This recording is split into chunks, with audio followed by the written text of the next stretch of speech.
Tu as révisé pendant des heures. Tu as relu tes cours. Tu avais l'impression de tout savoir. Et pourtant, quand tu as retourné la feuille d'examen, trou noir. Page blanche. Rien. Et là, tu t'es dit, je suis nul. Je suis pas fait pour les études. J'ai un problème. Mais la vérité? Tu n'es pas nul. Tu n'es pas bête. Tu es tombé dans un piège. Un piège mental que 90% des étudiants ne connaissent même pas. Et dans cette vidéo, je vais te montrer exactement ce que c'est. Comment il fonctionne. Et surtout, comment en sortir. Définitivement. Avant de commencer, laisse-moi te poser une question. Est-ce que ça t'est déjà arrivé? Tu révises un chapitre. Tu le relis 2, 3 fois. Tu comprends tout en le lisant. Tu fermes le cahier. Et le lendemain, tu te souviens de presque rien. Ou alors, tu passes 5 heures à réviser. Tu surlignes. Tu recopies. Tu fais des fiches magnifiques. Et pendant l'examen, ton cerveau fait comme s'il n'avait jamais vu ces informations de sa vie. Ce n'est pas un problème d'intelligence. Ce n'est pas un problème de mémoire. C'est un problème de méthode. Ton cerveau fonctionne parfaitement. Mais toi, tu l'utilises à l'envers. Et je vais te prouver pourquoi avec 3 pièges mentaux que tu ne soupçonnes même pas. Piège numéro 1. L'illusion de maîtrise. C'est le piège le plus dangereux. Et le plus silencieux. Voilà comment il fonctionne. Quand tu relis ton cours, ton cerveau reconnaît les informations. Il se dit, ah oui, je connais ça. Oui, ça je l'ai déjà vu. Oui, c'est bon. Mais reconnaître et se rappeler, ce sont 2 choses complètement différentes. Je vais te donner un exemple pour que tu comprennes. En ce moment, est-ce que tu pourrais me décrire le billet de 10 €? Tu l'as vu des centaines de fois. Tu le reconnais immédiatement quand quelqu'un te le montre. Mais est-ce que tu pourrais le dessiner de mémoire? La couleur exacte? Le dessin dessus? Les détails? Non. Tu ne peux pas. Parce que ton cerveau l'a reconnu des centaines de fois, mais il ne l'a jamais appris. Et c'est exactement ce qui se passe quand tu relis tes cours. Tu lis. Tu reconnais. Tu te sens en confiance. Mais tu n'as rien appris. Tu as juste donné à ton cerveau une fausse sensation de compétence. Et cette fausse sensation, c'est elle qui te trahit le jour de l'examen. En 2013, les chercheurs Dinlowski et Rawson ont analysé les 10 techniques d'études les plus utilisées par les étudiants. Résultat? Relire le cours? Classer technique à faible utilité. Surligner? Faible utilité. Recopier les notes? Faible utilité. Les 3 méthodes que 80% des étudiants utilisent sont les 3 pires pour apprendre. Tu te bats avec des armes en plastique. Et tu te demandes pourquoi tu perds. Piège numéro 2. La mémoire fantôme. Celui-là, il est vicieux. Tu sais pourquoi tu oublies ce que tu révises. En 1885, un psychologue allemand appelé Hermann Ebbingo a découvert quelque chose de terrifiant. Après avoir appris une information nouvelle, tu en oublies 50% en 20 minutes. 70% en 24 heures. Et 90% en une semaine. 90% en une semaine. Ça veut dire, tout ce que tu as révisé lundi, dimanche, il en reste presque rien. Et qu'est-ce que font la plupart des étudiants? Ils révisent tout la veille de l'examen. En une seule session. Pendant 6 heures d'affilée. La nuit. Avec du café. Et de la panique. Et ils appellent ça « réviser ». Mais ce qu'ils font en réalité? Ils remplissent un seau percé. Ils versent de l'eau dedans pendant des heures, et le lendemain matin, le seau est vide. Ton cerveau ne fonctionne pas comme un disque dur. Tu ne peux pas copier-coller des informations dedans et espérer qu'elles restent. La mémoire, c'est un muscle. Elle a besoin de répétition. De rappel. D'effort. Pas de relecture passive à 2 heures du matin. Chaque fois que tu forces ton cerveau à retrouver une information, le chemin neuronal se renforce. C'est comme un sentier dans la forêt. Plus tu marches dessus, plus il devient clair et facile à trouver. Mais si tu ne marches jamais dessus, la nature reprend ses droits. Et le chemin disparaît. C'est exactement ce qui arrive à tes révisions quand tu ne les rappelles pas. Elles disparaissent. comme un fantôme. Piège numéro 3. Le mode survie du cerveau. Celui-là, c'est le coup final. Même si tu as bien révisé, ce piège peut tout détruire en quelques secondes. Tu connais ce moment? Tu t'assois dans la salle d'examen.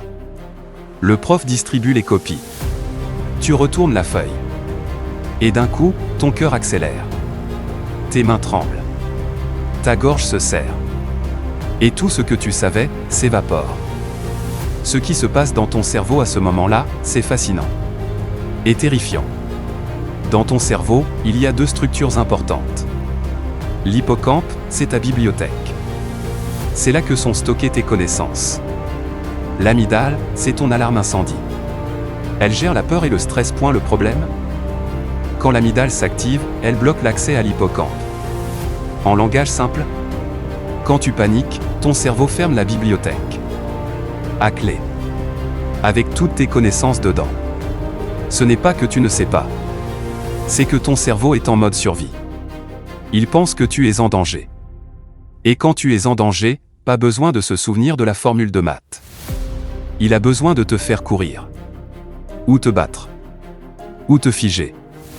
C'est le fameux fight or flight. Ton corps se prépare à affronter un lion, alors que tu es juste devant une feuille de papier. Le professeur Amy Cuddy de Harvard a démontré que le stress excessif peut réduire tes performances de 20 à 30%. Tu pouvais avoir 14. Mais ton stress t'a donné un 10. Pas parce que tu ne savais pas. Mais parce que ton cerveau ne t'a pas laissé accéder à ce que tu savais. Maintenant, la question qui compte. Comment on sort de ces pièges? J'ai un système en 4 étapes. Il est simple. Il est prouvé scientifiquement. Et il change tout. Étape numéro 1. Remplace la relecture par le rappel actif. Au lieu de relire ton cours, ferme le cahier. Et essaie de te rappeler ce que tu viens de lire. Sur une feuille blanche. Sans tricher. Sans regarder. Ce qui est difficile à se rappeler maintenant, sera facile à se rappeler pendant l'examen. L'effort que tu ressens, c'est ton cerveau qui apprend. Pas de douleur, pas de gain. L'étude de Karpik en 2008 a prouvé que les étudiants qui utilisent le rappel actif retiennent 80% de plus que ceux qui relisent. 80% de plus. Avec le même temps de révision. Étape numéro 2. La répétition espacée. Tu te souviens de la courbe de l'oubli? Il y a un moyen de la battre. Au lieu de tout réviser la veille, tu révises en plusieurs fois espacées dans le temps. Jour 1, tu apprends le chapitre. Jour 2, tu te testes dessus.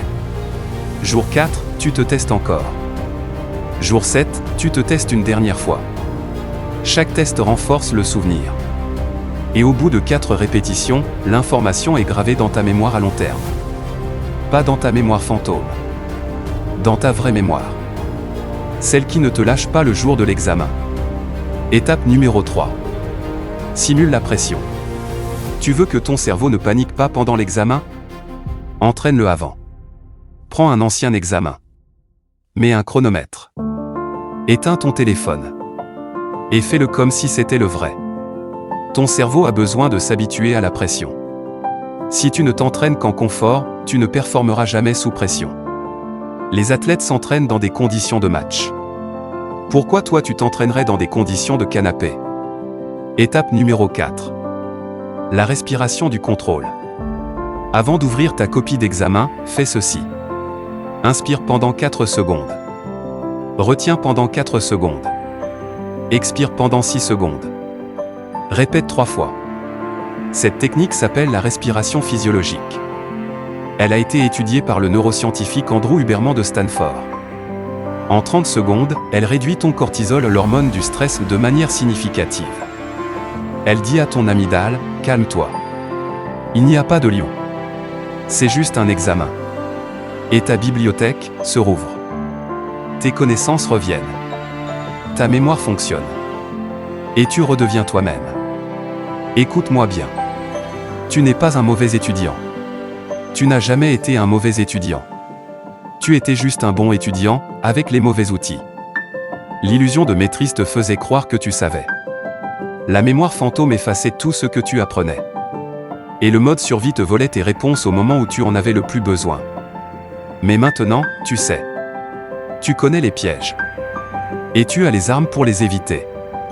Rappel actif. Répétition espacée. Simulation de pression. Respiration du contrôle. 4 étapes.